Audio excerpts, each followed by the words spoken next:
Shalom, peuple de Dieu. Shalom, les enfants de Dieu.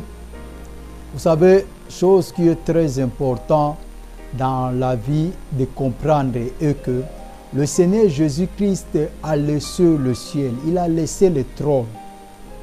Lui était différent de tout être humain parce qu'il est Dieu.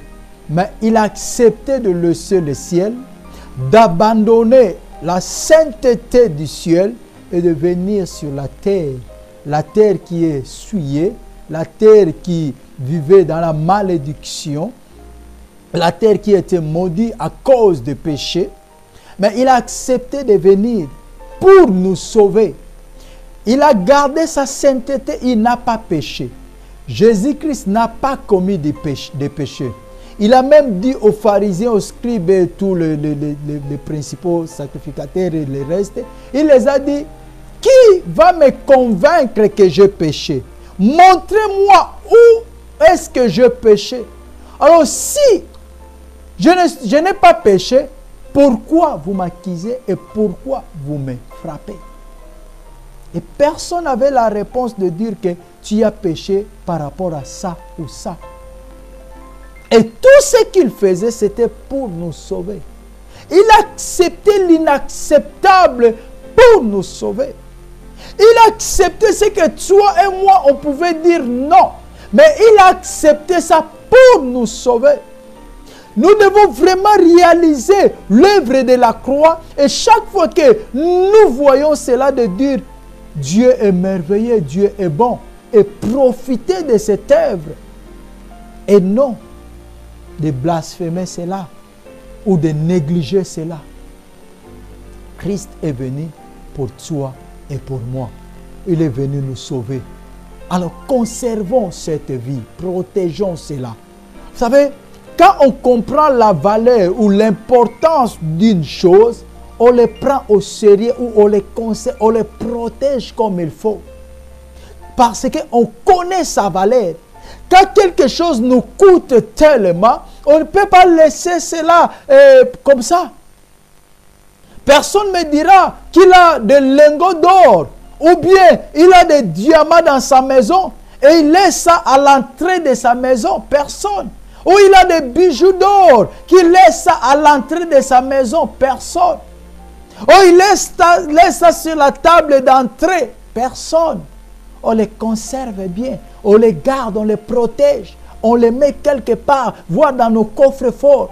Ou quelqu'un me dira, il a des documents précieux, des documents vraiment importants qu'il le laisse à la portée de tout le monde. Ou à la portée de ses enfants. Non, on les classe quelque part. On les protège, on les garde parce qu'on connaît son importance. Et à combien plus forte raison nos vies chrétiennes? À combien plus forte raison l'œuvre de la croix, bien-aimé? Souvent, on ne se rend pas compte de l'importance de l'œuvre de la croix, la souffrance de Christ. Et on parle de la grâce, sans savoir que cette grâce a coûté une vie. Cette grâce a coûté de la souffrance. Il fallait que quelqu'un souffre énormément. La Bible parle qu'il était déchiré, son corps était déchiré. Personne ne pouvait le reconnaître parce que son corps a changé. Il était gonflé partout. Il y avait le sang qui coulait partout. Personne ne pouvait le reconnaître. Cette souffrance pour toi et moi. Et si on se rend compte de cette souffrance, nous devons protéger cette vie chrétienne. Parce que, je répète cette phrase, rien n'est acquis. Tout ce que nous voyons aujourd'hui servir le diable, bien-aimé, il y a ceux qui avaient commencé bien avec Dieu. Tous n'ont pas commencé avec le diable. Tous n'ont pas commencé dans la magie. Il y a ceux qui ont commencé avec Dieu. Il y a ceux qui ont parlé de Dieu puissamment. Il y a ceux qui marchaient avec le Saint-Esprit. Mais à un certain moment, comme ils n'avaient pas veillé sur leur vie, Ils ont laissé entrer le diable petit à petit, jusqu'à ce qu'ils étaient proposés des choses.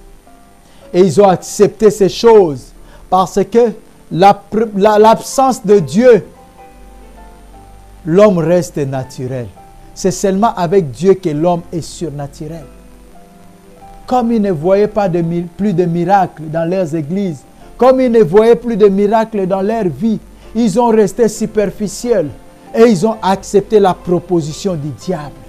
Ils ont abandonné celui qui fait des miracles gratuitement et ils ont accepté celui qui fait des miracles avec condition. Il faut faire du mal pour vivre ces miracles. Je ne l'appellerai même pas miracle, soi-disant miracle.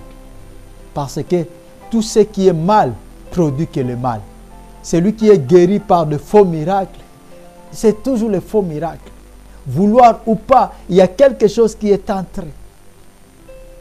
Tous n'ont pas commencé avec le diable, mais ils ont fini avec le diable.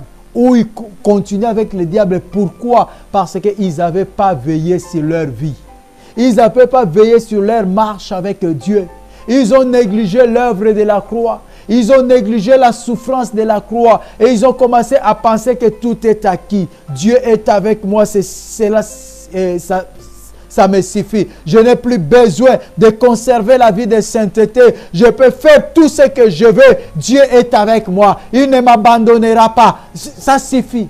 Ils n'ont pas veillé sur leur amitié avec Dieu. Vous savez, l'amitié se fait dans la discipline et le respect. Sans le respect, l'amitié ne peut pas fonctionner. Sans le respect, l'amitié ne peut pas marcher. Si tu as ton ami et que chaque fois que tu l'offenses, chaque fois que tu lui fais du mal, vouloir ou pas, cette amitié finira par se rompre. Vous n'irez plus très loin. L'amitié se conserve par le respect. L'amitié se protège par le respect. Jésus-Christ nous a dit, si vous comprenez ces choses, je ne vous appellerai plus serviteur, mais je vous appellerai ami. Car le serviteur ne sait pas ce que fait son maître, mais l'ami sait ce qui fait son ami. Il nous a amenés dans une autre dimension, dans un autre niveau, si seulement nous comprenons ces choses. Ces choses, c'est quoi? La parole. Si nous comprenons la parole, si nous comprenons l'œuvre de la croix, si nous comprenons la souffrance qu'il a endurée sur la croix pour nous sauver, il ne nous appellera plus de serviteurs, mais on sera les amis du Seigneur. Or, beaucoup ont profité de cette amitié. Lorsque le Seigneur commence à se manifester dans leur vie, lorsque le Seigneur commence à faire de grandes choses dans leur vie, au lieu de veiller, de garder le valeur de cette amitié, ils commencent à négliger et à faire entrer le diable petit à petit. Au lieu de veiller sur ces choses, ils commencent à laisser entrer le diable petit à petit. Et plus le diable entre, plus l'amitié se rompt. Et eux qui vivaient de miracles, et qui vivaient de grandes choses, ils priaient pour les gens, ils voyaient la solution, et maintenant ils ne voient plus la solution. Et à ce moment-là, comme l'ennemi, le diable rôde toujours tout autour, il vient avec les propositions. Si tu es le Fils de Dieu, ordonne à ces pierres de se transformer en pain. Ils viennent avec les propositions. C'est là que beaucoup ont tombé. Mais si tu es l'ami de Dieu, pourquoi il n'y a plus de miracles? Et pourtant, moi, je peux le faire. Fais ceci et tu verras. Et ils essayent et ils voient. Et ils continuent et ils commencent à sacrifier. Ils ont sacrifié leur vie et la vie d'autres personnes parce qu'ils ont négligé. Ils n'ont pas veillé à leur amitié avec Dieu. Veillez et priez pour ne pas tomber dans la tentation, pour ne pas entrer dans la tentation. Veillez et priez. Car lorsque nous ne veillons pas et que le temps mauvais vienne, comme j'avais dit, notre réaction est toujours négatif, c'est toujours le mal. Nous allons lire la parole de Dieu. Alléluia, nous sommes toujours dans le livre de Matthieu 26. Nous allons continuer à décortiquer passage sur passage, mais nous allons sauter un peu pour aller voir, lorsque nous ne veillons pas, quelles sont nos réactions. Nous allons parler de ça, mais nous sommes toujours dans le livre de Matthieu 6. Nous allons aller vraiment lentement et sûrement pour bien parler de ce thème veiller, parce que c'est très important. Beaucoup de choses que nous ne voyons pas, ce n'est pas que Dieu ne veut pas nous donner, mais Dieu voit ce qu'il nous a donné. Qu'est-ce qu'on a fait avec? Qu'est-ce qu'on a fait avec cette bénédiction? Si on n'a pas veillé sur de petites choses, comment il peut nous donner de grandes choses? Il parle de serviteurs inutiles. Si on n'a pas veillé sur des petites choses, on te donne une tâche, tu ne veilles pas sur ça, tu commences à négliger cela. Comment tu veux qu'on te donne de grandes tâches? Comment tu veux qu'on te donne de grandes responsabilités pendant que tu négliges de petites responsabilités? Tu ne veilles pas sur de petites responsabilités et tu veux qu'on te confie de grandes responsabilités, mais tu vas détruire beaucoup de choses. Tu vas détruire tant de choses. Veillez d'abord à la bénédiction que Dieu t'a donnée. Ne vois pas cela que c'est petit. Parce qu'il t'a donné, tu commences à négliger cela. Et tu attends que Dieu puisse te donner d'autres bénédictions. Que Dieu puisse te bénir encore, bien-aimé. Pendant que tu négliges ce que tu as entre tes mains, ce qui t'appartient. Vous savez, on prend d'abord plaisir à ce que j'ai, ce qui m'appartient. Tu ne peux pas commencer à prendre plaisir à ce que tu n'as pas encore pendant que tu négliges ce que tu as. C'est ça manque de veiller. C'est de négliger ce que tu as. Les disciples pensaient que le Seigneur était avec eux, cela ça suffit. Oh, le Seigneur les annonçait déjà depuis longtemps qu'il y a un temps que je ne serai plus physiquement avec vous. Veillez sur ce que je vous enseigne. Veillez sur ce que vous voyez. Veillez sur ce que vous apprenez. Et au lieu de veiller, non, il s'est laissé toujours dans la distraction. Dans la distraction.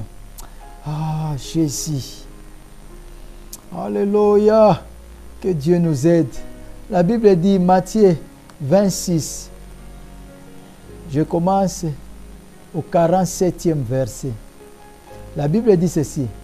Comme il parlait encore, Judas, l'un des 12, arriva, et avec lui une foule nombreuse armée d'épées et de bâtons, envoyés par les principaux sacrificateurs et par les anciens du peuple. 48. Celui qui le livrait leur avait donné ce signe. Celui à qui je donnerai un baiser, c'est lui, saisissez-le. 49. Aussitôt il s'approcha de Jésus en disant, Salut, Rabbi, et il l'embrassa.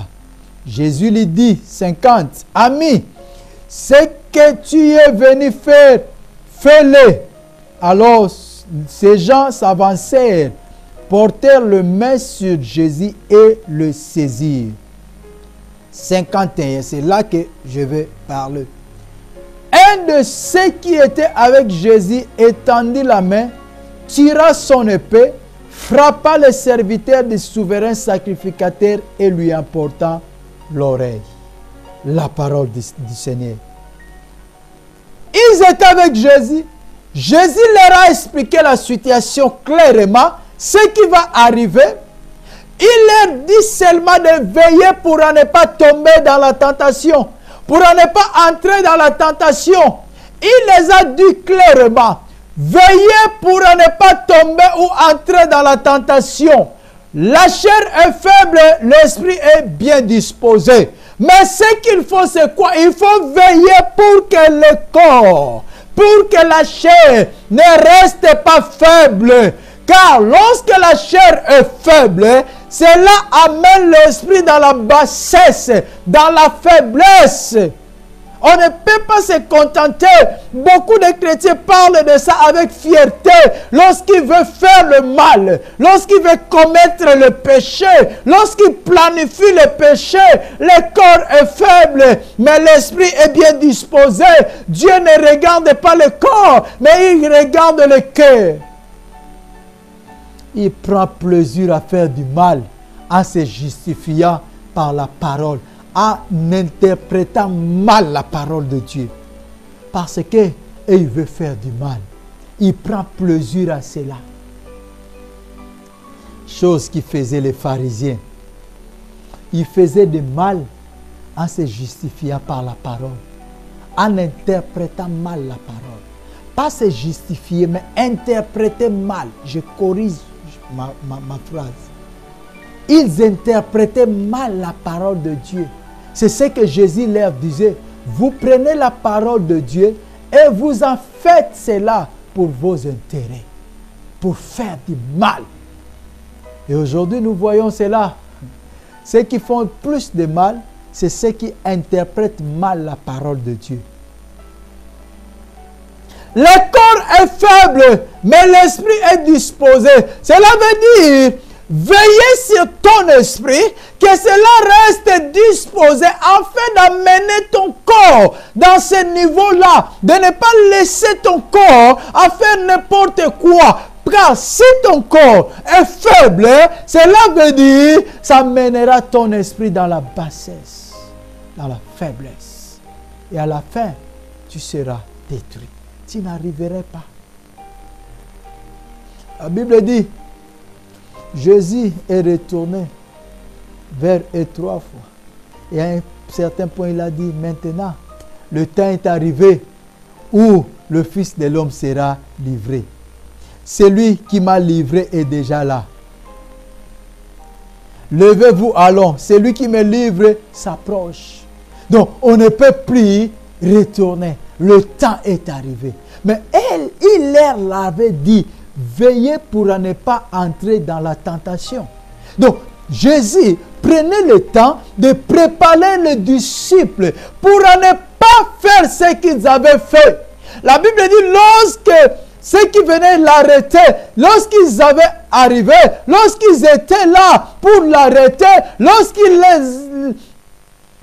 ont arrêté Jésus, la Bible dit, la réaction de manque de veiller, lorsqu'on ne veille pas, on réagit mal. La Bible dit, l'un qui était avec Jésus, un de ceux qui étaient avec Jésus, étendit la main, tira son épée, frappa le serviteur du souverain sacrificateur et lui apportant l'oreille.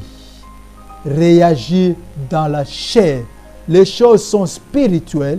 Les choses sont à résoudre spirituelles, mais comme on n'avait pas veillé, comme ils n'avaient pas veillé, ils ont réagi dans la chair. C'est ça la faiblesse de la chair. Maintenant, dans ce temps-là, la chair a amené l'esprit vers la bassesse. La chair a amené l'esprit vers les choses inutiles. Les choses étaient spirituelles. Le Fils de l'homme devait être livré. C'était son chemin. Personne ne pouvait empêcher ce chemin. Il devait passer par là. Même pendant que lui-même priait, il a dit, non ma volonté, mais que ta volonté soit faite. Il savait ce qu'il attendait devant. Il savait la souffrance. Il savait tout qui était devant lui. Et il a amené le disciple afin que les disciples ne puissent pas tomber. Mais hélas, ils ont tombé. Bien qu'avertis, mais ils ont tombé. Bien que la parole nous avertit, bien que la parole nous parle, on écoute la parole dans nos églises, on écoute la parole sur des réseaux sociaux, on écoute la parole. Aujourd'hui, la technologie est avancée. On écoute la parole, même en lisant le panneau, le tableau devant nous. Il y a certains pays même comme chez nous en RDC, c'est même bandé. Il y a des banderoles, des grandes banderoles. Et on parle de la Bible, on parle des choses de Dieu. Même avec cela, nous laissons toujours les corps dans la tentation. entrer dans la tentation. Parce que nous ne veillons pas. Parce que nous ne veillons pas. Bien qu'avertis. Le Seigneur les avait avertis. Mais elle là, il a tombé dans la tentation. Veillez et priez. Veillez d'abord pour ne pas tomber, entrer dans la tentation. Il prend le paix, les choses spirituelles. La destinée, le destin, c'était ça. Le trajet, le chemin de Christ, c'était ça. Il devait être livré. Il a répété ça 1000 fois. Il a répété ça plusieurs fois avec les disciples. Il leur a dit, un temps, il y aura un moment que le Fils de l'homme sera livré entre les mains des païens. On se moquera de lui. Il sera maltraité. Il a dit tout et il a parlé tout.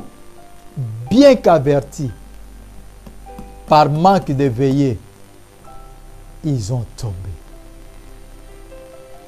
Les choses spirituelles, ils ont amené ça dans la chair. Maintenant, on va bagarrer. Maintenant, on va combattre. Il tira son épée. C'est la chair qui domine. C'est le corps qui domine. Il n'y a plus l'esprit. Il n'y a plus. C'est ça qui se passe dans nos vies aujourd'hui. Dans nos églises, il n'y a plus l'esprit. Le Saint-Esprit est là. Mais seulement, les gens, au lieu de veiller pour garder le Saint-Esprit, pour agir selon l'Esprit de Dieu, non, les gens préfèrent agir selon la chair parce que veiller pour eux, ça devient compliqué. Ils aiment dormir, ils aiment la distraction. Comment il va garder la vie de la sainteté? Comment il va garder la vie de la perfection? Comment?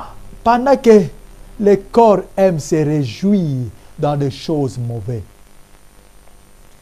Il y a ceux qui disent même, oh, nous sommes sur la terre. Il ne faut pas penser que nous sommes dans le ciel. Nous sommes sur la terre. Nous marchons sur la terre. Donc, pour justifier le mal qu'il veut faire, pour justifier le mal qu'il est en train de planifier, et nous sommes sur la terre. Oh, nous allons nous réjouir de la vie. Est-ce que le Christ nous a interdit de réjouir? La Bible nous parle, réjouissez-vous dans le Seigneur. Réjouissez-vous, je le répète. Est-ce que le Christ nous a empêchés de vivre? Est-ce que le Christ nous a interdit de vivre? Pour justifier le mal qu'il est en train de faire, il commence à dire, il faut vivre. Il faut vivre, il ne faut pas rester, je ne sais pas comment, il faut quand même vivre. Il faut se réjouir de la vie. On n'a qu'une seule vie. On ne vit qu'une seule fois. Est-ce que Christ nous a interdit de vivre une seule fois? Est-ce que Christ nous a interdit de se réjouir? Et lorsque tu écoutes quelqu'un parler de ces choses, cela veut dire souvent, il est en train de planifier le mal. Et il faut qu'il justifie le mal qu'il est en train de planifier. Il est loin, il est déjà en dehors, il ne veille plus. Il veut maintenant satisfaire le désir de la chair. Il veut maintenant tirer son épée. Il veut maintenant que le corps travaille, la chair travaille. Il veut maintenant agir selon la chair. Comme si le Christ nous a interdit de vivre. Oh, si nous vivons, c'est parce que nous avons le souffle de vie. Et qui nous donne le souffle de vie? N'est-ce pas Dieu? Alors, comment quelqu'un qui nous donne le souffle de vie doit nous interdire de vivre? Et ces choses, souvent nous voyons, c'est ceux qui servent Dieu qui utilisent ce genre de phrases. Il faut qu'on vive. Comme si Christ nous a dit que nous sommes des esclaves. Jésus ne nous a pas dit que nous sommes des esclaves. Mais Jésus nous a dit que nous sommes ceux qui sont dans la lignée de ceux qui ont la liberté. Et lorsque nous voulons faire de notre liberté un prétexte de marcher selon la chair, nous commençons à justifier ça par ce genre de mots. Il faut vivre, il faut profiter de la vie. Parce que nous voulons faire du mal. Il y a ceux qui pensent, pour vivre, il faut faire du mal. Il y a ceux qui pensent, pour vivre, il faut laisser la chair opérer. Il faut laisser le corps opérer. Il faut prendre l'épée, rendre vengeance. Ils voulaient se venger. Il y a beaucoup de chrétiens, ceux qui se disent chrétiens, qui aime ces choses. Il m'a fait ceci. Au lieu de veiller sur son âme, au lieu de veiller sur son esprit, il laisse veiller à côté. Il dit, je vais me connaître. Il va savoir de quel bois je me chauffe. Je vais les haïr. Je ne les salue même plus. Je vais les laisser comme ça. Je vais lui rendre ce qu'il m'a donné. Ça, c'est le diable, bien-aimé. C'est le diable. C'est lui qui veille. Il ne se laisse pas dans la distraction. C'est lui qui veille. Il ne tire pas son épée parce qu'il voit les choses spirituelles. Il ne voit pas les choses charnelles. Il a pris son épée. La réaction de manque de veillée, c'est toujours négatif. On utilise la force là où il faut utiliser l'esprit. On utilise l'agressivité là où il fallait utiliser l'esprit. On utilise tous les armes diaboliques là où il fallait utiliser l'esprit. Veillez et priez pour ne pas tomber dans la tentation. Si tu ne veilles pas, le diable volera facilement ta bénédiction. Si tu ne veilles pas, tu continueras à demander et Dieu ne te donnera pas certaines choses parce que tu ne veilles pas sur des petites choses et tu veux qu'on te confie de grandes choses. Cela sera impossible. Veille d'abord à ce que tu as. Veille d'abord au temps que le Seigneur te donne. Veille d'abord à la bénédiction que Dieu t'a donnée. Et c'est là qu'il te donnera encore plus parce que tu sais bien protéger les choses. Que le Seigneur vous bénisse. Nous allons nous revoir encore par la grâce de Dieu à la prochaine fois. Que la paix du Seigneur reste avec vous dans le nom de notre Seigneur Jésus-Christ. Soyez bénis. À la prochaine occasion. Amen.